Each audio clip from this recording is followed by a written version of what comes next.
Je vous propose qu'on commence, puisqu'on est tous réunis. Je suis ravie de vous accueillir et de vous retrouver en vrai.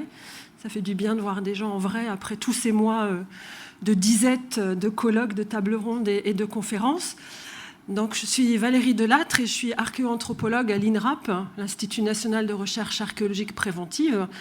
C'est-à-dire que c'est un institut national qui intervient en amont des travaux d'aménagement qui se font dans le territoire, que ce soit dans des contextes urbains, un parking souterrain, un parking aérien, un magasin, ou en contexte rural, une ZAC ou un passage de TGV ou d'autoroute. Donc on ne choisit pas les endroits où on fouille et on intervient à mesure des grands travaux qui sont, pour lesquels des fouilles sont prescrites par le ministère de la Culture. Et donc, quand on est archéologue, on intervient bien sûr sur le terrain, on fait toutes les études en laboratoire, on doit restituer un rapport de fouille sur nos obligations, mais aussi on doit publier, communiquer, partager nos savoirs et nos données dans un cadre très scientifique, dans l'entre-soi des colloques et des tables rondes, mais aussi dans le cadre de journées comme celle-ci où on partage avec un public qui n'est pas forcément initié nos connaissances. Alors ça peut être des connaissances de sites. On va vous parler par exemple des fouilles qui ont eu lieu sur un tel endroit et qui vont se dérouler depuis la préhistoire jusqu'au temps moderne, où on peut faire des propositions transversales sur des thématiques. Alors on peut travailler sur la poterie, des ateliers de potiers, sur des bijoux, etc. Mais de façon très récente et très contemporaine, l'archéologie, notamment l'archéologie préventive, s'est saisie de thématiques qui font écho à nos interrogations du XXIe siècle. Et par exemple, on peut s'interroger, on peut questionner l'archéologie de la violence, travailler sur les massacres, sur les traces laissées par les guerres, les champs de bataille. On peut travailler, c'est un sujet d'actualité, sur les migrations et les mouvements de population. C'est toujours intéressant dans le contexte actuel. Et bien évidemment, on peut aussi travailler sur la santé. On sort d'une pandémie, on sort d'un moment qui a fait écho et qui fait résonance à plein d'autres situations équivalentes dans le temps passé. Et au sein de ces recherches sur l'état sanitaire, sur la santé, il y a un champ d'études très récent qu'on a mis au point. C'est l'archéologie et l'histoire du handicap. Travailler sur le handicap, travailler sur la vulnérabilité, la fragilité, en faisant intervenir des termes qui sont très contemporains comme l'inclusion, l'exclusion. Ce ne sont pas des mots qui sont dans le vocabulaire habituel du scientifique, mais qui font tellement écho avec nos interrogations qu'on arrive à créer des passerelles avec les comportements du temps passé et l'écho et les résonances qu'ils ont avec nos propres façons d'envisager un sujet, en l'occurrence la personne handicapée, les pathologies invalidantes, les soins, les appareillages, comment on a essayé de compenser des handicaps de manque. Et moi, je me suis saisie de ce sujet pour une raison très simple, parce qu'effectivement, quand on travaillait sur la paléopathologie, c'est-à-dire les maladies de nos ancêtres, très souvent, on travaillait avec des médecins, parce qu'il n'y avait pas encore vraiment une discipline qui était créée et qui est dédiée à cette spécialité. Et c'était souvent des courses à la plus ancienne manifestation d'un cas clinique. Qui avait le plus ancien cas de polio, qui avait la manifestation la plus ancienne de la lèpre ou de la peste. Donc c'était un petit peu des compétitions, mais travailler sur le soin et l'état sanitaire, ça n'était pas quelque chose qui était habituel dans nos méthodologies. Et puis, j'ai rencontré un jour un sportif handisport paralympique de haut niveau qui est amputé des deux jambes et qui m'a dit « Ton métier, il est absolument fabuleux, mais on sait quoi des gens comme moi dans les temps passés ?» Alors, dans ce temps jadis qui ne veut rien dire et qui veut tout dire, et l'interrogation, elle était légitime et pleine d'espoir et pleine d'ambition parce que c'était un sujet qui n'était pas investigué. Et je me suis dit, c'est un vrai et beau sujet, puis un défi lancé par un champion paralympique, vous le relevez. Et je me suis dit, voilà, je vais travailler sur ce sujet. Et c'est pour ça que, dans ce cadre des Invalides, à l'occasion des JEA, j'ai pensé que je pouvais vous présenter quelque chose sur un pan de mon travail, qui est celui de l'amputation, de la réparation et de tout ce qu'on peut trouver en termes d'appareillage compensatoire. Et vous allez voir que depuis l'aube de l'humanité, l'homme s'est toujours intéressé à celui qui appartenait à son groupe et qui était vulnérable et fragile. Et vous allez voir que ce grand voyage dans le temps et dans l'espace qu'on va faire va battre en brèche plein de préjugés et plein d'idées préconçues qu'on a sur des temps passés, souvent obscurs et sans doute moins bienveillants et moins inclusifs que ce qu'on pense être notre 21e siècle. Alors, cette longue histoire des prothèses, elle date de tout temps, elle est ancrée au plus profond de ce qu'on peut connaître de l'humanité, puisqu'elle commence avec Néandertal. Et là, on va faire un bond de plusieurs dizaines de milliers d'années. Et on va traverser le monde. On va aller en Égypte, on va aller dans l'Amérique précolombienne. On va revenir en Europe médiévale, dans l'Occident médiéval. On va aborder des noms que vous connaissez sans doute, comme Ambroise Paré. On va parler des Invalides. Et probablement, on va se propulser pour partie dans ce vaste inconnu qu'est le transhumanisme, puisque ce sera l'étape d'après. On va commencer avec tout ce qui s'est fait de façon rudimentaire et moins rudimentaire. On va traverser les millénaires et les siècles, et puis après on va se retourner vers l'avenir, parce que de l'homme qu'on a réparé, on va s'interroger à ce que va devenir, grâce à l'intelligence artificielle notamment, l'homme dit augmenté. Donc vous voyez, le grand écart, il est audacieux.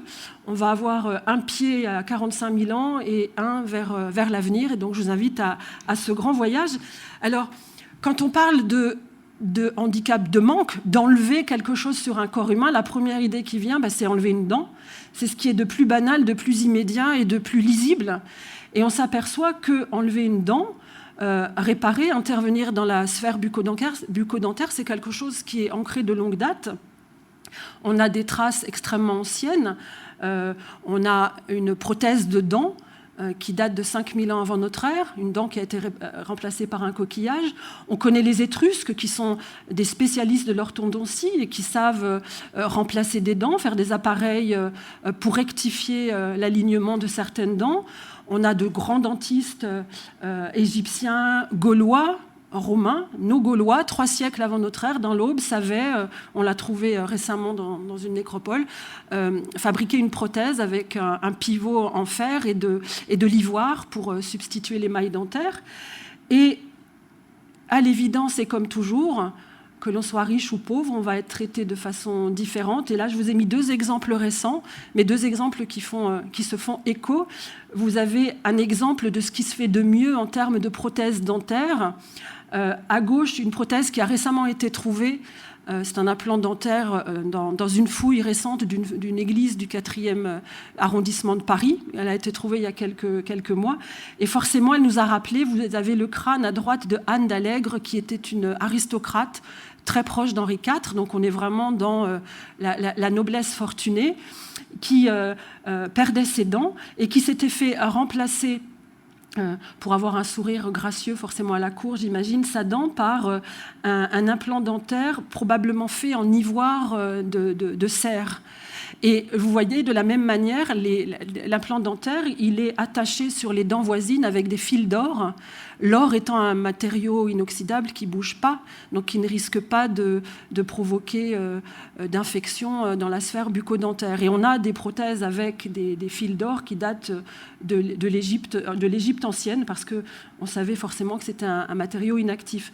Donc, premier exemple, les implants dentaires, sachant que si on considère les grandes familles de handicap, l'édentement complet est considéré à l'heure actuelle par l'Organisation mondiale de la santé comme étant un handicap majeur, parce que ça suppose une aide à la mastication et probablement des appareillages, des dentiers ou des implants dentaires qui sont très onéreux et qui créent des disparités pour les populations à travers le monde. Donc l'édentement était forcément un des cas que je voulais vous présenter. Tout comme les trépanations. La trépanation, c'est une pratique, une intervention chirurgicale qu'on fait toujours actuellement. Alors actuellement, on le fait, alors je ne suis pas neurochirurgienne, mais on le fait pour essayer de décompresser un œdème qui vient abîmer le cerveau, qui vient créer une circulation sanguine qui n'est pas convenable. Et donc forcément, aujourd'hui, avec des trépans dans un bloc opératoire, avec une asepsie 21e siècle, il est très facile de pouvoir avoir accès au crâne, de le soulager en enlevant une rondelle crânienne pour résorber l'œdème qui s'est provoqué. Imaginez 5000 ans avant notre ère, il est vraisemblable que ceux qui avaient le savoir imaginaient que des esprits malfaisants hantaient le crâne et qu'il fallait laisser s'expulser. C'est ce que nous disent aussi les textes et l'ethnologie. Et donc on trouve beaucoup de cas de trépanation pour le néolithique. Le néolithique, 4-5 000 ans avant notre ère. Alors vous imaginez une trépanation qui s'effectue avec des silex, par raclage, par grattage, par perçage.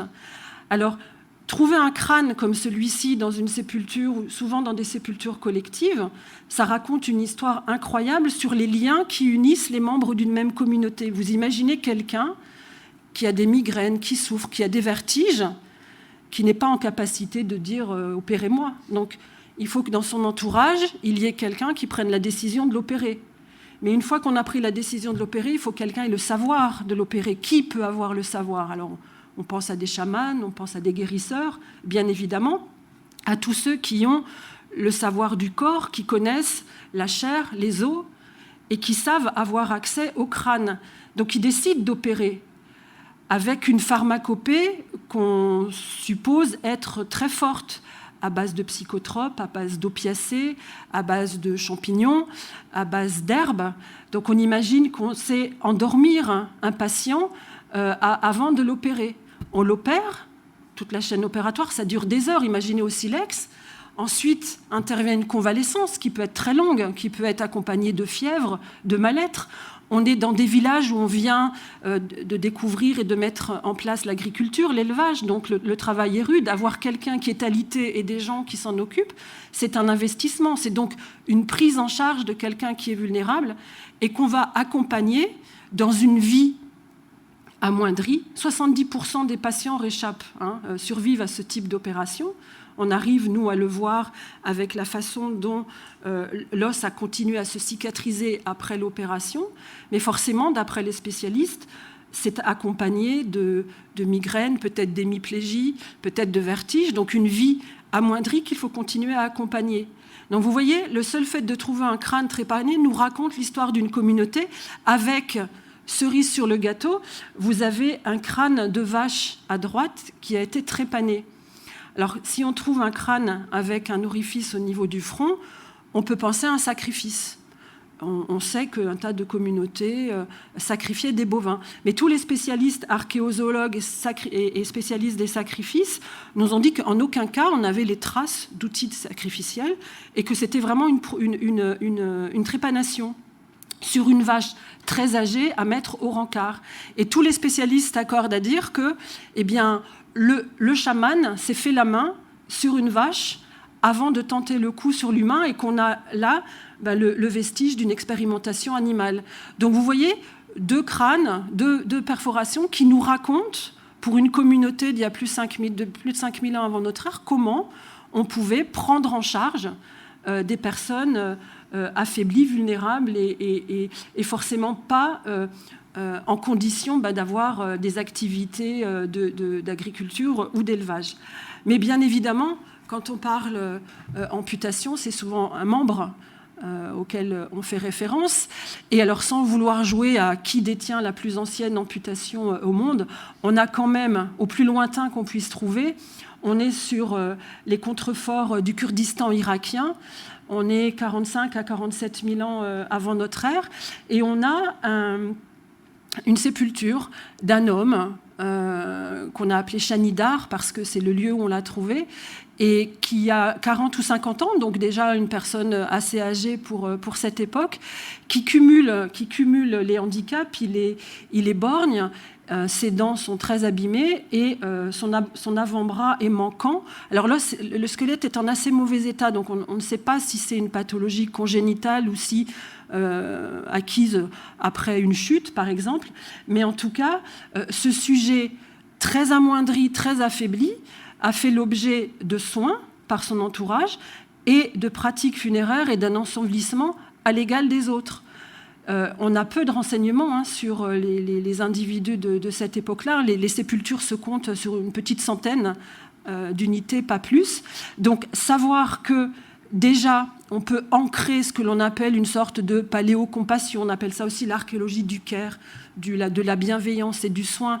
L'ancrer si tôt chez Néandertal, c'est un fait, une donnée qui n'est absolument pas inintéressante, loin de là, parce que c'est à partir de ce cas que l'on peut dater les premières prises en charge au sein de communautés, si archaïques soient-elles. En France, la lecture d'une amputation la plus ancienne que l'on puisse trouver, elle s'est faite en Seine-et-Marne, dans le sud de Seine-et-Marne, à Butier, où on a trouvé une sépulture néolithique, à peu près contemporaine des trépanations évoquées précédemment, auquel il manquait un avant-bras qui avait été amputé au silex. Alors, amputé avec soin, on a toujours les traces visibles sur l'os qui s'est cicatrisé, le sujet qui a survécu, et comme vous le voyez ici, qui a été inhumé avec les objets significatifs de son statut social. Dans les poncifs qu'on traîne un peu sur l'histoire et le passé, on se dit que quelqu'un qui était handicapé devait être relégué, mis à l'écart parce qu'il n'était pas forcément opérationnel ou fonctionnel. Eh bien, ce type de sépulture, avec les pratiques funéraires déployées à l'égal des autres, avec un surinvestissement au mobilier funéraire. Le mobilier, ce sont les objets qui sont déposés dans la tombe par les proches. On a ici de très belles lames en silex, on a une carapace de tortue, et mes collègues néolithiciens confirment que le statut social de ce sujet devait être important au sein de sa communauté et qu'en aucun cas, son handicap acquis au fil de sa vie n'a été le signe d'une relégation ou d'une marginalisation, quel qu'il soit. Alors, petit clin d'œil, même si nous allons nous fonder essentiellement sur l'archéologie, il ne faut pas oublier que dans tous les panthéons, dans toutes les divinités, il y a des sujets handicapés. On a Tetipoca, qui est un dieu précolombien qui est amputé d'un pied et il n'est pas appareillé d'une prothèse, mais on lui a mis un miroir fumant, on l'appelle le dieu miroir fumant. Et si vous traversez tous les panthéons, le panthéon celtique, Nuada est une déesse qui a une main d'argent, Vispala aussi dans l'Inde védique, Péplos a une épaule, une omoplate en ivoire. Donc en fait, déjà, les divinités sont appareillées et je vous fais l'impasse sur tous les super-héros qui sont amputés et souvent appareillés. Ça, c'était le petit clin d'œil sur les panthéons, les divinités qui, elles aussi, font montre de vulnérabilité. Alors, quand on s'empare d'un sujet, quel qu'il soit, on a l'archéologie, on a toutes les sciences annexes. Et donc, on cherche, on investigue et on s'aperçoit que sujet handicapé et prothèses, orthèses, appareillage compensatoire sont présents, sont figurés sur tous les supports auxquels on peut avoir accès, soit en archéologie, soit en histoire de l'art. Et vous avez ici une stèle à gauche, une stèle égyptienne. On voit nettement un personnage avec un membre fragilisé, qui semble atrophié, probablement atteint de polio, qui se déplace avec une canne. C'est une stèle funéraire. À droite, vous avez un petit vase qui se trouve actuellement au Louvre. C'est un skyphos. Il est tout petit, il doit faire 20 cm de haut. Il date du IVe siècle avant notre ère. Et il raconte une scène toute simple. C'est une bacchanale. Dionysos et ses compagnes qui sont en train de danser ivres après un banquet. Et l'un des personnages, Bacchus, vous voyez qu'il a sa jambe droite qui est repliée sur un bâton.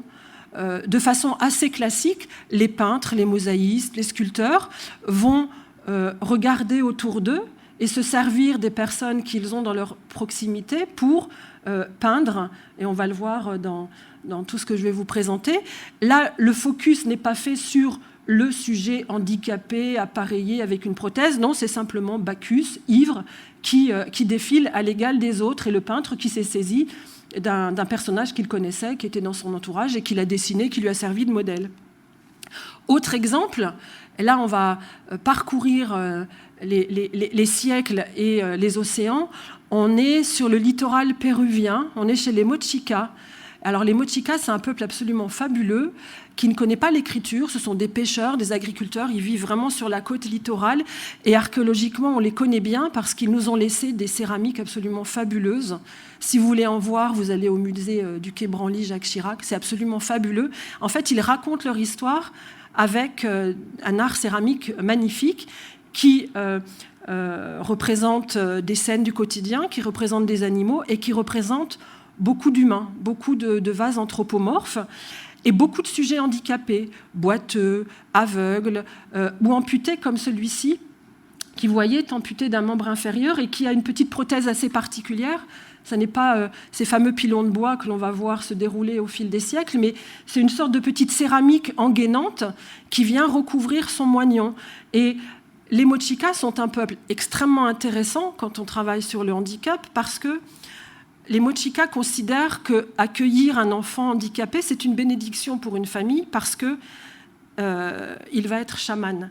Un handicap, quel qu'il soit, physique, cognitif, sensoriel, c'est avoir un lien particulier avec le monde des morts et le monde des ancêtres. Tout cela est décrit sur les fresques de leur temple, par exemple.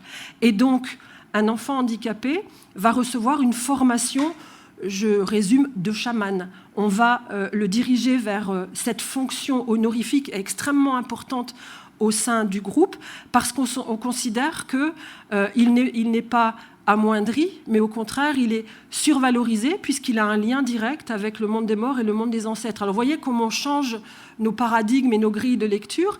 Et les Mochikas, donc, décrivent, façonnent, sculptent beaucoup de sujets handicapés qui sont leurs guérisseurs, leurs sachants. Donc avec sa petite prothèse engainante en céramique. Alors l'Occident médiéval, évidemment, nous donne une idée absolument prolifique de toutes les situations de handicap et de tous les appareils et appareillages compensatoires que l'on va pouvoir trouver, non seulement représentés, mais vous verrez, on les retrouve aussi dans des sépultures. Alors, sur des supports sacrés, vous avez ici une Bible. Vous savez ce que c'est qu'une lettrine, c'est la grande majuscule qui est ici, avec un petit personnage. On est sur une Bible du 7e siècle. Donc vous imaginez un moine copiste qui devait faire une majuscule. Alors ça peut être souvent un animal fantastique, ça peut être des plantes, et on décore particulièrement cette première majuscule. Et très souvent, il y a des personnages. Et ce moine copiste a utilisé comme modèle sans doute un moine voisin qui était amputé d'un membre inférieur, qui était appareillé avec une petite prothèse en bois, muni d'un coussinet sur lequel reposait le moignon. Et vous voyez que le petit sujet adopte une posture acrobatique, il est en forme de R, parce que le mot qui suit, c'est ogamus, c'est rogamus. Ça veut dire nous t'en supplions, et c'est le début de la prière, on va dérouler toute la prière. Mais le moine copiste, dans sa Bible, n'a pas fait un focus sur un sujet handicapé, etc. C'est simplement que dans son entourage, au quotidien, il avait ce personnage qui lui a servi de modèle. Autre exemple, on part en Belgique, on est dans une abbaye carolingienne, à peu près contemporaine de Charlemagne, et on a une abbesse devenue sainte, Chrodohara, qui a été donc enterrée dans son abbaye. On connaît son histoire parce qu'à l'égal de nombreux saints, son hagiographie nous est connue. On sait qu'elle boitait, qu'elle avait un membre inférieur atrophié, que ses pas résonnaient dans les couloirs de l'abbaye et du cloître. Et comme souvent, elle a été enterrée dans un sarcophage qui la représente sur son couvercle, muni d'un bâton. Les historiens de l'art ont souvent dit que ce bâton, elle était abbesse, c'était un tau, T-A-U. Le tau, c'est l'équivalent d'une crosse d'abbesse. Donc on ne s'est pas interrogé, on a dit, ben voilà, Chrodohara muni des insignes de son pouvoir au sein de l'abbaye. Mais si on redétricote l'histoire, on peut se demander si on n'a pas Chrodohara avec sa béquille. Béquille qu'on a retrouvée dans son sarcophage. Alors, ce sont des fouilles qui ont été faites il y a très longtemps. Vous avez le coffre, quand il a été ouvert, avec le bâton segmenté. Mais on a retrouvé la béquille de Chrodohara. Et à l'époque, les béquilles, c'était des béquilles ancillaires. Vous savez, les béquilles que l'on place sous les selles, pas les béquilles que l'on tient, qui enserrent l'avant-bras. Et au vu de du squelette qui présentait une pathologie sur les membres inférieurs, au vu du bâton de la béquille retrouvée, au vu des sources archivistiques qui nous confirment que Krodohara boitait, on a tout lieu de penser que le sculpteur l'a représentée telle qu'elle était figurée pour ses contemporains, en pied, avec sa béquille et non pas avec les insignes de son pouvoir. Autre exemple, un autre support, la mosaïque. On est dans les Pyrénées, dans la cathédrale de l'Escar, au XIIe siècle, et derrière l'autel principal de l'église, de cette cathédrale, il y a une grande mosaïque au sol qui représente une scène profane, c'est une chasse. Et donc on a les artisans mosaïstes qui ont représenté des animaux fantastiques, des animaux du quotidien, il y a un cerf, il y a un sanglier, et il y a des chasseurs. Et en l'occurrence, vous avez ce petit chasseur qui cumule les deux différences. On est dans les Pyrénées. Alors, non seulement il a un visage sombre parce que c'est un maure, hein, on est dans les Pyrénées, pas loin de l'Espagne, et il est, lui aussi, amputé, appareillé avec un pilon de bois, et pour le coup, c'est une sorte d'arceau qui enserre le moignon et qui lui permet, comme on le voit ici, de galoper. Parce que ce qui était important, ça n'était pas de montrer comme une forme de quota un mort, un sujet handicapé. Non, on a un petit chasseur, quel qu'il soit, en mouvement, qui bande son arc et qui participe à une scène de chasse. Et là aussi, on imagine très bien les mosaïstes dans leur atelier, prenant comme modèle quelqu'un qui était handicapé et appareillé autour d'eux. On pourrait déployer à l'infini les supports. Je vous en ai juste mis quelques-uns, des stalles, très souvent dans des églises. Et vous allez voir après, quand vous allez visiter des églises ou quand vous allez aller dans les musées, vous allez en voir beaucoup, parce que de façon classique, en histoire et en archéologie, quand on s'empare d'un thème, on en voit partout. Donc, maintenant, je repère toutes les stalles. La figure du mendiant, elle est très souvent représentée par des sujets handicapés et appareillés.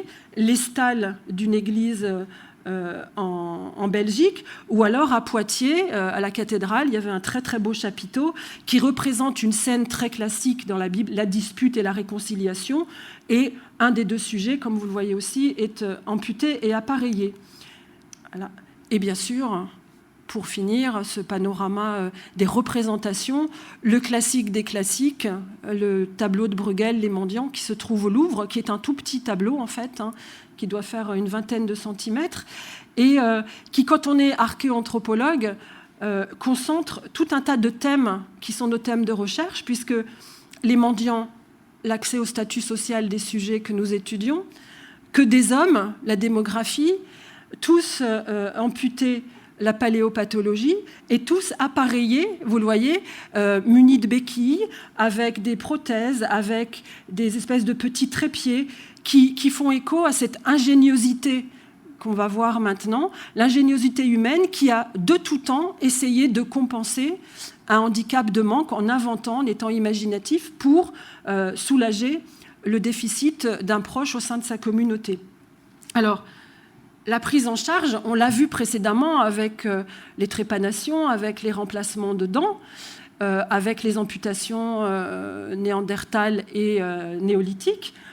Dans nos cimetières, quelles que soient les périodes sur lesquelles on intervient, on trouve beaucoup de sujets handicapés, de sujets amputés, à l'exemple de ces deux exemples qui viennent de la nécropole carolingienne de Céris, qui a été fouillée en Seine-et-Marne. Alors, ce nom ne vous dit rien, mais ça se trouve sous le parc Disney en Seine-et-Marne.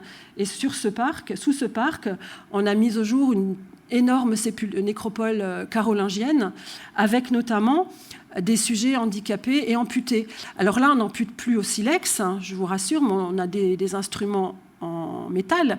Mais imaginez un village avec une vie assez ardue, entre le 7e et le 8e siècle, dans les plaines un peu arides de Marne-la-Vallée, où peut-être à la suite d'une chute, peut-être à la suite de n'importe quel accident de vie, on a pris le parti d'amputer des deux jambes une vieille femme et un homme plutôt âgé. Donc double amputation, une survie pendant quelques décennies, telles que nous l'indiquent les calcifications des os, ce qui est quand même assez incroyable, et une prise en charge totale. Alors, il est vraisemblable que ces deux sujets n'ont pas été appareillés.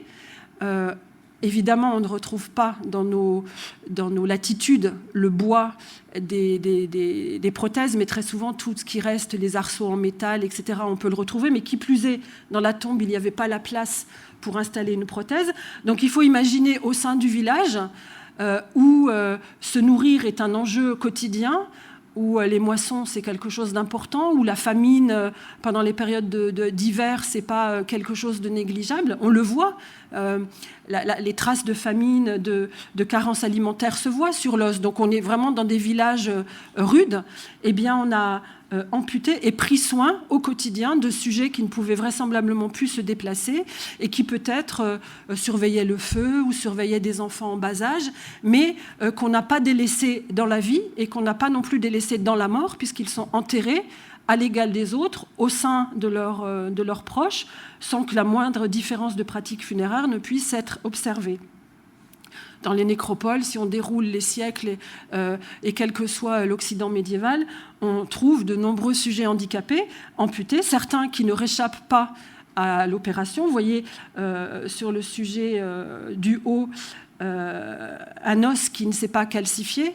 Donc là, on a vraisemblablement quelqu'un qui est mort sur la table d'opération, qui a été trouvé à Saint-Maurice dans le cimetière protestant.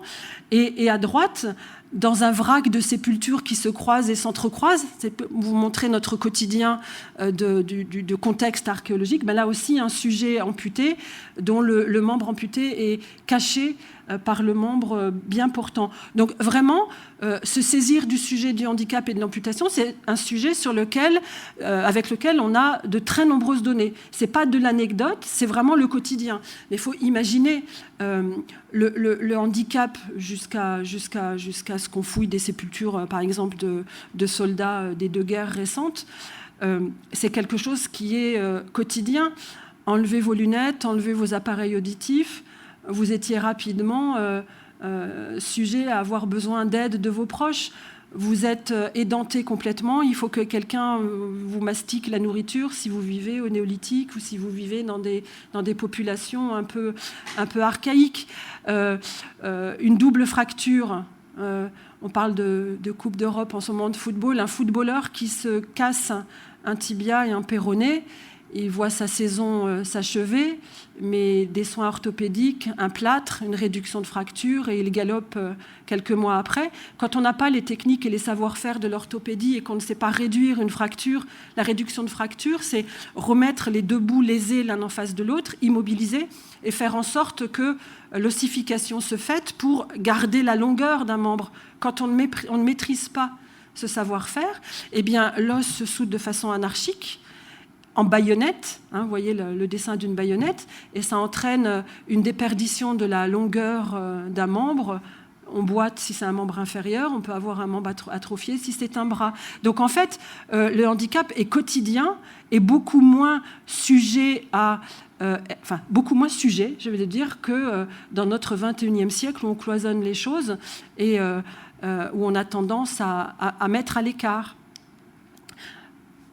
Qui dit amputation dit chirurgien. Alors on a vu nos chamans de la préhistoire, nos neurochirurgiens, ces hommes qui ont des savoirs, qui connaissent la pharmacopée.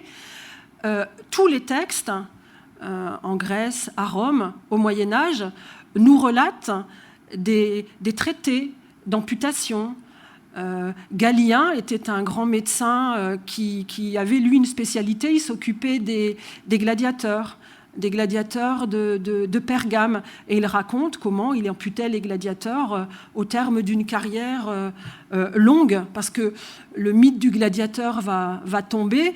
Un gladiateur, ça n'était pas le personnage des films et des péplums, mais les gladiateurs étaient abîmés, on les réparait pour qu'ils aillent très vite au prochain combat. Il fallait une rentabilité du gladiateur. Donc quand on fouille des cimetières de gladiateurs, on a souvent des corps différents, très abîmés. Sur lesquels il y a eu beaucoup d'opérations. Et Galien était, on a des textes de Galien, un spécialiste des gladiateurs. Au Moyen-Âge, on a Guy de Chauliac.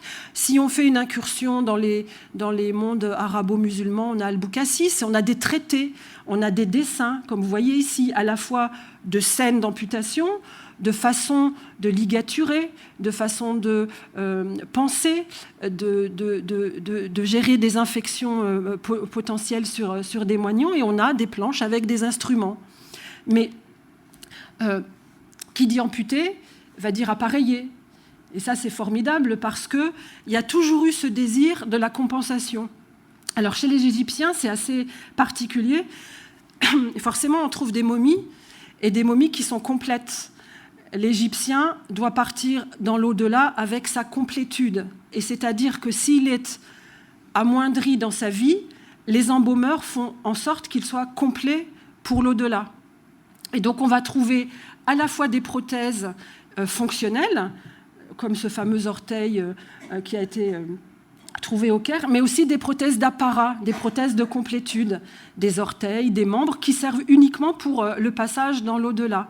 Et donc, on sait recréer à l'identique des membres, que ce soit des orteils, des doigts, des mains, des membres. On retrouve tous ces appareillages, alors avec des matériaux qui sont conservés, puisqu'on est dans les sables du désert, ou avec des cuirs, des textiles, des matériaux qui sont accessibles et immédiatement lisibles et qui nous donnent une lecture totale et assez impressionnante des savoir-faire.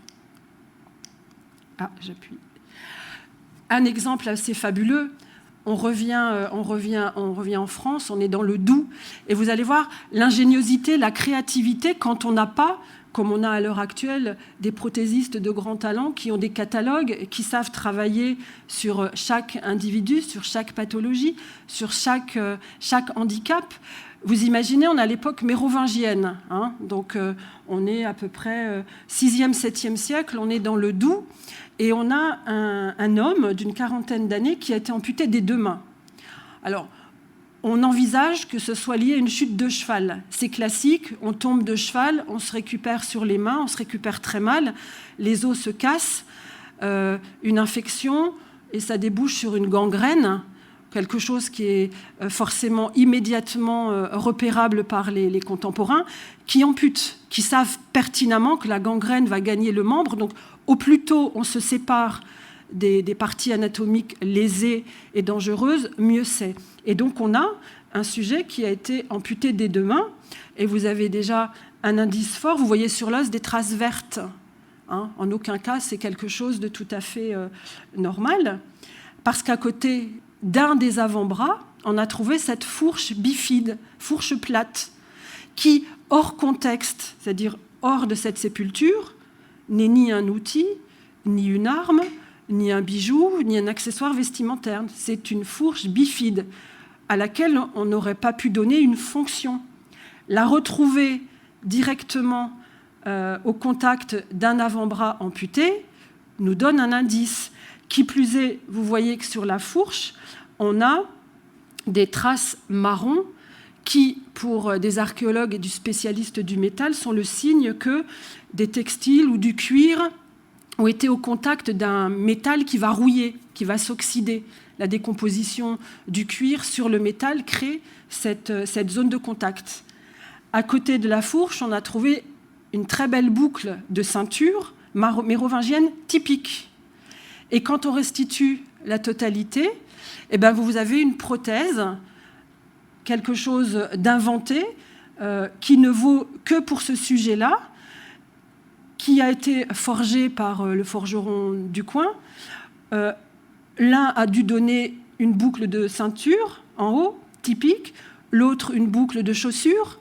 On a mutualisé les objets, et en maintenant cette fourche fermement avec des liens sur l'os, avec des lanières en cuir, eh ben on a permis peut-être que ce sujet pouvait s'alimenter tout seul en piquant les aliments. Alors c'est une mini-autonomie, mais c'est un début d'autonomie pour lui permettre de se restaurer peut-être tout seul.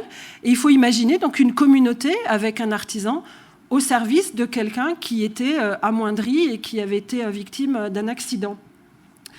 Et quelque chose d'assez fabuleux que nous, on trouve rarement, parce que forcément, c'est du bois et les matériaux périssables ne se conservent que très rarement.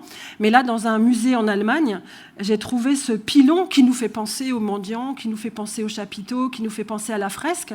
C'est un pilon de bois avec un petit cerclage en fer à son extrémité, qui sert à marteler le sol pour faciliter la marche. Et il date à peu près, je crois, du XIVe siècle. Et en fait, cette ville a été submergée par une coulée de boue. Et donc, on a les matériaux périssables, bois, cuir, l'osier, la vannerie, qui ont été miraculeusement conservés. Et dans ce flot d'objets archéologiques qui sont présentés au musée, eh bien, il y a ce pilon qui est vraiment l'archétype de tout ce qu'on peut avoir, au moins jusqu'à la Renaissance, comme type d'appareillage pour sujet amputé d'un membre inférieur. Alors, jusqu'à la fin du Moyen-Âge, on appareille en étant plus ou moins ingénieux, mais souvent avec ces fameux pilons de bois. La vraie rupture, le vrai pivot se fait à la fin du Moyen-Âge, au début de la Renaissance, à cause des guerres. Puisque notamment à la Renaissance, on va multiplier les guerres, la guerre de 30 ans, François Ier. La vie des soldats se passe sur les champs de bataille, et donc la multiplication des guerres et l'invention de l'artillerie lourde vont faire qu'on a de très nombreux soldats qui vont être mutilés et qu'il va falloir non seulement soigner, amputer, mais qu'il va falloir appareiller. Et si on étudie la prothèse, c'est triste, mais c'est une évidence, la guerre est la meilleure amie de la prothèse. Et comme toujours, l'homme détruit, l'homme abîme, l'homme fait la guerre, et après l'homme met tous ses talents et son ingéniosité à réparer, et on va le voir, à être ingénieux, et à mettre au service de cette barbarie tout ce qui se fait de mieux pour compenser.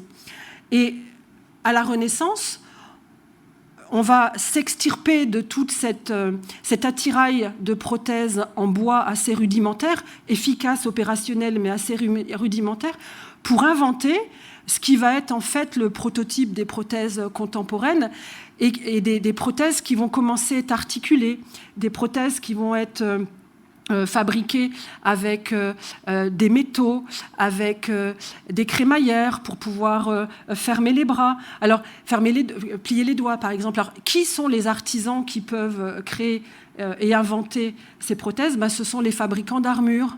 Et les fabricants d'armures, ils équipent leur chevalier ou leur grand aristocrate qui va à la bataille, et au retour de la bataille, ils les équipent avec des prothèses.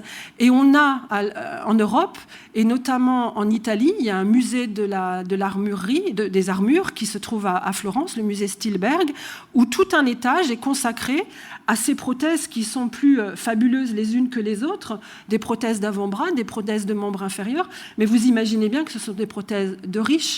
Ce n'est pas la piétaille qui va au combat qui peut être appareillée avec des objets de ce type-là. Mais en tout cas, les artisans, les prothésistes, le métier de prothésiste prend ses sources chez les fabricants d'armures. Et on voit vraiment une nette similarité entre ce type de prothèse et les armures, comme vous en avez plein ici au musée de l'armée. Un exemple archéologique, là pour le coup, qui a été trouvé à Strasbourg dans une tombe. Alors au premier plan, vous avez la prothèse telle qu'elle a été trouvée. Elle date du XVIe siècle. C'est un chevalier protestant qui est enterré avec sa prothèse. Alors, c'est assez fréquent et c'est tant mieux pour les archéologues puisque la prothèse n'appartient qu'à un sujet. Donc, elle a été faite pour lui et donc on la retrouve dans sa sépulture. Et à l'arrière-plan, vous avez le fac-similé qui a été proposé et qui était sa prothèse telle qu'elle devait être lorsqu'il a été appareillé. Alors, vous voyez, au XVIe siècle, comme on était capable de restituer des articulations, des emmanchures, vraiment quelque chose d'engainant, l'articulation du coude. Et là aussi, on voit très bien tous les savoir-faire des armures. Et là, on reste vraiment dans du statut social très élevé. Le grand tournant en termes à la fois de chirurgien et de prothésiste, c'est évidemment Ambroise Paré, qui est quelqu'un d'absolument fabuleux, parce que c'est quelqu'un qui fait la jonction entre le Moyen-Âge et, on va dire, la Renaissance et les temps modernes. Dans les mémoires et dans les livres d'Ambroise Paré, on a à la fois quelqu'un qui croit avec cet imaginaire médiéval qui croit aux monstres, qui croit que les sirènes existent, qui a très peur de ce qu'il ne connaît pas, vraiment un univers, un bestiaire imaginaire qui est encore très médiéval. Et par ailleurs, c'est un homme moderne, c'est un chirurgien moderne au sens strict du terme, parce que, alors, il a à son actif plein de rois et plein de guerres de la Renaissance, donc il savait y faire, il se targuait de pouvoir amputer une cuisse en 20 minutes. Et donc, il a appris à ligaturer les veines. Avant, on mettait un coup de feu. Donc, vous imaginez l'état d'un moignon à vif sur lequel on met du feu pour essayer qu'il n'y ait pas une infection. Lui va comprendre, parce qu'il pratique la dissection, il va comprendre comment on peut ligaturer, comment on peut faire un beau moignon et comment un beau moignon va être plus facile à appareiller. C'est quelqu'un qui est assez visionnaire, c'est l'ancêtre des prothésistes. Et il est encore très empreint d'un imaginaire médiéval. Et c'est très curieux parce qu'il a en lui une dualité qui fait vraiment la passerelle entre ces deux périodes qu'on a tendance à marquer très nettement, la fin du Moyen-Âge, le début de la Renaissance. Et ce qui est très touchant, c'est qu'on dispose de sa trousse avec ses instruments au musée de Rouen. On a les outils, les instruments qui servaient à Ambroise Paré sur les champs de bataille. Et petit clin d'œil à ce qu'on a vu précédemment, vous voyez, il y a un trépan, parce qu'il pratiquait aussi la trépanation. Et c'est très émouvant, on a récemment pu exposer sa trousse et ses instruments. C'est extrêmement émouvant de voir les instruments de travail de quelqu'un qui est fondamental dans l'histoire du handicap, non seulement dans l'histoire de l'orthopédie, des interventions chirurgicales, mais c'est quelqu'un qui s'est dit, à l'inverse de mes prédécesseurs qui appareillaient que les nobles, que les aristocrates, que l'aristocratie guerrière, je veux appareiller tout le monde, je veux démocratiser. Il avait de quoi faire, Il y avait des milliers de soldats estropiés qui revenaient des champs de bataille, et il s'est dit, je veux faire non plus la prothèse des riches, mais la prothèse des pauvres. Et vous avez un dessin qui figure dans ces traités de médecine qu'on peut consulter à l'heure actuelle, avec la prothèse recouverte d'une sorte de parcheminage en cuir ou en laine qui restitue l'idée de la main, et toute son ingéniosité. On est à l'époque où on fabrique des automates, ne l'oubliez pas. Donc on a tous ces savoir-faire, l'horlogerie qui commence à se mettre, qui se met en marche. Et justement, il va travailler avec un horloger qui s'appelle Le Nain et qui est très connu. Et donc ils vont mutualiser leurs compétences pour essayer non seulement de faire quelque chose qui soit hyper performant, hyper opérationnel, mais qui soit le moins onéreux possible pour pouvoir appareiller un maximum de choses. Et il fait la même chose avec les membres inférieurs, et on a aussi toujours des extraits de ces planches de catalogue de prothèses. Et son but étant à la fois de faire quelque chose qui soit technique et opérationnel, et quelque chose qui soit esthétique et dont on n'ait pas honte. On ne cache pas la prothèse, on la montre. Donc c'est vraiment très novateur pour ce XVIe siècle qui fait la jonction, qui s'extirpe du Moyen-Âge. Et il veut absolument que la prothèse serve à embellir l'aspect d'un soldat qui aurait été amputé sur un champ de bataille. Donc c'est vraiment quelqu'un d'extrêmement important. Il y aura tout un tas d'autres grands chirurgiens, des grands chirurgiens de Napoléon notamment, qui vont ajouter leur savoir-faire à ce qu'avait proposé Ambroise Paré. Mais en matière d'intervention chirurgicale, de technique d'amputation et d'appareillage, avec cette idée de démocratiser, il y a vraiment un après Ambroise Paré. Et ces techniques vont se poursuivre au moins jusqu'au XIXe siècle. Alors, on n'est pas par hasard aux Invalides, et sans aborder la création des Invalides dans le droit fil d'Ambroise Paré et des guerres de la Renaissance. Le XVIe siècle, le XVIIe siècle, la guerre de 30 ans, l'Europe est jonchée de champs de bataille. Et quand les guerres sont finies, que les armistices sont signés, que les rois retournent chacun chez soi, les soldats reviennent chez eux et les soldats sont mutilés. Les soldats ne peuvent pas travailler, ne peuvent plus aller au champ. Et donc, il y a une masse, en France notamment, de dizaines de milliers de soldats dont on ne sait que faire. Et ces soldats viennent grossir la mendicité des villes. Vont se créer les cours des miracles. Il n'y a pas qu'une cour des miracles, mais des cours des miracles, parce que pour ces gens, à part la mendicité, il y avait d'autres façons de vivre, puisque rien n'était fait pour eux. Et c'est pour ça que Louis XIV, en 1670, a construit le lieu où nous sommes, l'hôtel des Invalides, dont le postulat était d'accueillir, de regrouper.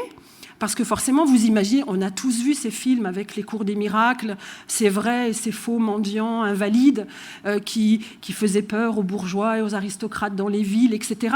Ça n'était pas qu'une légende. On a les textes d'époque qui nous disent les soldats qui reviennent, c'est bien gentil, on a gagné la guerre, mais tout de même, ils se comportent mal. Donc Louis XIV a décidé de créer ce lieu pour regrouper les soldats, pour les soigner, les appareiller et pour leur donner un métier. Et donc, on a des textes qui nous racontent que le jeudi, on distribuait les prothèses. Tel jour, on faisait tel type de soins. Il y avait à peu près, aux origines des Invalides, 4000 soldats qui étaient soignés et auxquels on apprenait un métier. On leur apprenait des métiers d'artisanat, ils apprenaient la couture, ils apprenaient la confection de vêtements. On essayait de faire en sorte de les rendre autonomes. C'est là qu'est née l'idée même des Invalides. Alors, vous voyez, à travers les siècles, ça a un peu évolué. Mais en tout cas, on est vraiment dans le droit fil et c'est pour ça que je voulais vous dérouler cette histoire de l'appareillage et des prothèses, parce que c'est vraiment le lieu où on a mis en marche quelque chose d'assez industriel, d'assez massif et collectif pour appareiller ces soldats qui revenaient de la guerre. Alors la guerre, on le sait, la guerre, elle détruit, elle abîme, c'est la barbarie. Et puis après, les chirurgiens, les spécialistes déploient des trésors d'énergie et de talent et de savoir-faire, mais pour réparer. Et d'une guerre à l'autre, on peut aussi, et toujours en ayant ce point d'ancrage des Invalides, parler des gueules cassées. Les gueules cassées qui allaient, pendant la Première Guerre mondiale, qui eux aussi recevaient des éclats d'obus, revenaient de la guerre on a tous en tête un grand-père ou un arrière-grand-père dans les villages qui était avec un visage déformé. La loterie nationale, le loto est né pour leur venir en aide, mais surtout la chirurgie esthétique. Là encore, on a vu les guerres de la Renaissance qui vont déclencher cette grande vague de soins et d'appareillage. La guerre de 14-18, elle a lancé le top départ, si je puis dire, de la chirurgie réparatrice qui va devenir la chirurgie esthétique. Ces hommes étaient mutilés, abîmés, n'osaient plus se montrer. Peut-être avez-vous vu ou lu Au revoir là-haut, un des récents prix Goncourt. Et donc on a des sculpteurs, des chirurgiens esthétiques qui essayaient avec des photos d'époque, en reconstituant des masques de cuir, de couleur chair, de compenser, de combler des mandibules, des mâchoires arrachées. Et donc, encore une fois, la barbarie de la guerre a fait en sorte qu'on a fait un bond considérable dans cette chirurgie compensatoire qui a permis de redonner une seconde vie à des soldats, à des militaires qui étaient absolument déformés et qui n'osaient plus sortir et pour lesquels la vie au retour des tranchées, ils étaient très jeunes, la vie au retour des tranchées a été épouvantable. Alors, les Invalides est toujours en fonction, c'est toujours un lieu où on accueille les soldats qui sont victimes en opération extérieure au Mali, par exemple, ou qui ont été en Afghanistan, qui reviennent et auxquels on fait bénéficier des soins et de la chirurgie et des apparillages. Un petit détour vers les attentats aussi. À l'heure actuelle, aux Invalides, il y a toujours des gens qui ont perdu un membre sur les terrasses ou au Bataclan, un sinistre soir de 2015. Et de façon magnifique, si la guerre abîme, la science, elle répare. Un petit clin d'œil aussi aux champions paralympiques qui sont parfois aussi accueillis ici et qui bénéficient de ce qui se fait de mieux en termes de prothèses en carbone, en titane, qui leur permettent de faire des scores et des performances absolument fabuleuses avec des genoux électroniques. Alors on est bien loin de nos Pilon, des Mendiant et des Bruegel, mais tout a trouvé son ancrage et ses racines à cette époque-là.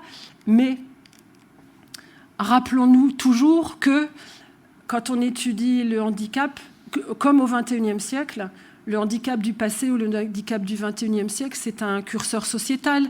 Si vous êtes un champion paralympique, que vous représentez votre pays, vous allez bénéficier de ce qui se fait de mieux en termes de prothèses, de genoux, vous allez être appareillé au mieux de ce qui se fait. Si vous êtes un rescapé dans un camp irakien ou si vous avez été victime d'un séisme en Haïti, eh bien, Handicap International va vous appareiller avec les moyens du bord. Un handicap équivalent, les moyens compensatoires ne sont pas les mêmes. Au XXIe siècle, comme dans les temps passés, le handicap, c'est un curseur. Alors, je mets un petit bémol.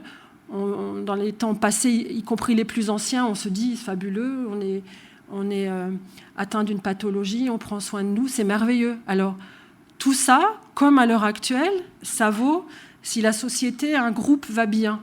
Quand une société se porte bien, un groupe néandertal ou une paroisse au Moyen-Âge, si elle vit bien et qu'elle mange à sa faim et qu'il n'y a pas de souci, elle sait prendre soin des vulnérables et des plus fragiles de son groupe. En revanche, une bonne pandémie, une bonne guerre de 100 ans, un accident climatique, des mauvaises récoltes, celui qui est différent et non autonome, tout de suite devient une bouche inutile. Ça se fait très vite. Et on le voit en archéologie, en histoire, la bascule, quand les sociétés se crispent un petit peu, elle se fait la plupart du temps au détriment de ceux qui sont vulnérables. Alors c'est un petit bémol. On a vu tout ce qui se faisait de façon optimum et magnifique dans l'ingéniosité et la créativité de l'humain, mais l'humain, c'est aussi reléguer, mettre à l'écart, quand les temps sont durs, celui qui est non autonome. Et l'archéologie et l'histoire peuvent en témoigner. Mais ça, c'est une autre conférence et d'autres sujets d'intérêt. Et je vous remercie pour votre attention. Je vous ai mis un petit clin d'œil avec l'homme parfait, l'homme de Vitruve de Léonard de Vinci qu'on a appareillé, simplement pour vous dire, comme on l'a vu au début, que l'étape d'après, ça va être le transhumanisme et l'homme augmenté, l'intelligence artificielle, avec toutes les peurs et tous les enthousiasmes que ça peut succéder. Mais c'était simplement pour dire que nous, au XXIe siècle, on n'est pas l'aboutissement de quelque chose, on est un maillon, et la suite, elle va se dérouler. Elle a commencé à Néandertal, et elle va se dérouler avec l'intelligence artificielle. Voilà, je vous remercie beaucoup. J'espère que ça vous a plu.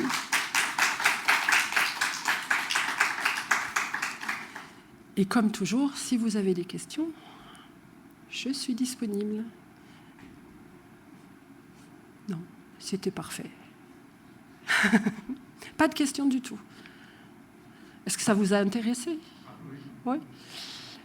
Il y a des choses qui vous ont étonné, ou est-ce que vous pensiez que ce type de prise en charge se faisait, ou pas du tout, ou c'était une vraie surprise? Non, je vous en prie, ça m'intéresse.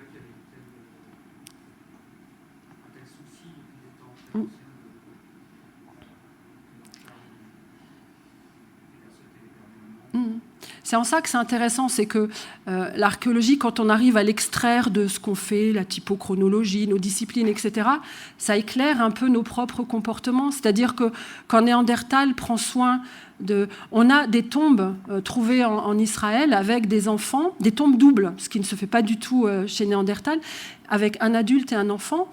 Et on n'en a que 2 tombes doubles. Et à chaque fois...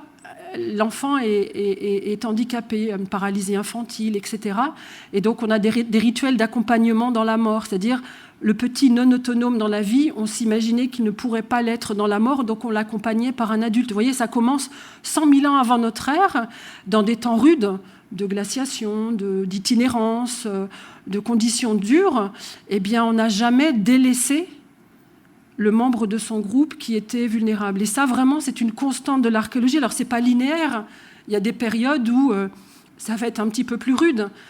Toutes les religions nous disent l'accueil des personnes handicapées. Alors, il y a des handicaps plus ou moins acceptés, mais comprennent l'Occident médiéval, comprennent le judaïsme, comprennent l'islam. L'islam est très fort en termes de gestion du handicap mental et cognitif, par exemple. L'islam a créé les hôpitaux psychiatriques au 7e siècle à Bagdad. Donc vous voyez, quand on essaye de détricoter la pelote, on s'aperçoit qu'en fait, il y a des liens de solidarité. Et c'est plutôt rassurant, je trouve. Moi, je trouve que quand on arrive à s'extraire de la donnée scientifique, de se dire que les liens d'homme à homme, et pas simplement dans une course à la performance, à la construction, à la récolte, mais prendre soin de l'autre. Et c'est pour ça que cette archéologie du care, ou la paléocompassion, c'est quelque chose de très récent, mais c'est un sujet fabuleux parce que c'est un retour sur soi-même, et puis ça fait écho à nos propres préoccupations, à nos propres intérêts. Et puis ça interroge sur nous, au XXIe siècle, notre façon de considérer les différences. Et donc ça prend ses sources au plus lointain.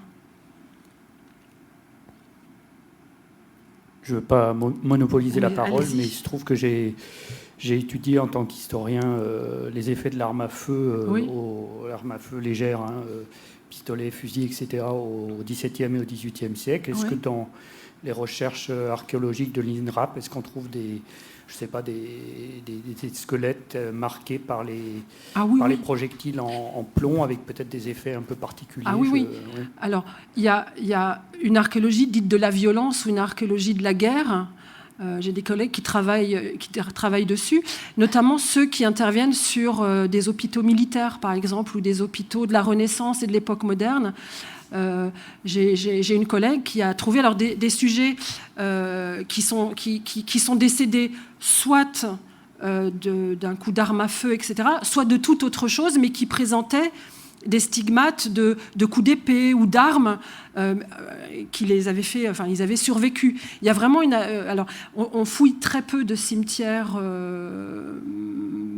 Renaissance, XVIIe, XVIIIe siècle. Mais quand on les fouille, bien évidemment, maintenant, on a ce regard-là. On ne l'avait pas auparavant. Maintenant, on s'y attarde. Et de la même manière qu'on va le faire pour, par exemple, les hommes du néolithique, qui étaient capables d'une violence absolue et qui pouvaient se massacrer de façon radicale, on peut dérouler. L'INRAP avait piloté il y a quelques années, si vous voulez, il y a les actes du colloque archéologie de la guerre, archéologie de la violence, avec des interventions sur l'archéologie des impacts et des traces. Alors, moi, c'est moins mon sujet de prédilection, mais par exemple, on peut dénouer le fil. Les Gaulois, on a notamment à Ribemont-sur-Ancre une espèce un ossuaire fabuleux où ont été enterrés deux groupes, deux communautés qui se sont affrontés. Et on les a enterrés alors, avec des traces d'épée, des décapitations. Donc on peut commencer à travailler sur la guerre et les massacres comme ça. Et on déroule le fil. Et j'ai des collègues à l'INRAP qui travaillent sur cette archéologie de la guerre qui va jusqu'à la Renaissance. Et les actes du colloque, vous pourriez les trouver aux éditions de la Découverte. Je suis sûre que vous trouverez des choses qui vous intéresseront. Vous pouvez me rappeler le titre du colloque ? Alors le colloque, c'était archéologie de la guerre, archéologie de la violence, me semble. C'est aux éditions de la Découverte. D'accord, merci. Sur un moteur de recherche, c'est très facile. Et c'est passionnant aussi parce que plein de disciplines ont discuté autour de cette thématique. Mais ce sont vraiment des sujets tout récents dont on s'empare pour des questions d'intérêt, puis parce qu'en fouille préventive, on a des masses et des masses de données. On fouille toute l'année, tous les jours. Par exemple, on a fait un calcul. En France, par an, l'INRAP doit fouiller 40 000 sépultures, toutes périodes confondues. Donc vous imaginez les bases de données qu'on peut créer, travailler par exemple, ce que je fais moi, sur la prévalence de certains handicaps, etc. etc. Donc il y a une espèce d'effervescence qui se crée avec des thèmes très très nouveaux, mais qui sont nos sujets du XXIe siècle. On est en train de créer une archéologie des pandémies, qui commence avec la peste justinienne au 7e siècle. Et c'est extrêmement troublant parce que dans les textes... Alors, je dis c'est une digression, mais c'est pas grave. La peste commence par un accident climatique. Il fait beaucoup plus chaud. On voit ça dans les textes. Il y a des vagues. Les médecins byzantins du 7e siècle disent c'est marrant parce que d'année en année, on n'a pas les mêmes symptômes. Donc on a l'impression de voir les variants qui arrivent. Et après, il y a des changements de régime politique. Alors, je ne veux pas être oiseau de mauvais augure, mais en tout cas, l'archéologie des pandémies, c'est fabuleux parce qu'on a l'impression d'être en temps réel. En fait, il suffit de considérer nos sujets et de regarder l'éclairage du passé. Et en l'occurrence, c'est fascinant. Là, je vous ai montré un tout petit échantillon de ce qui pouvait se faire sur l'archéologie des différences.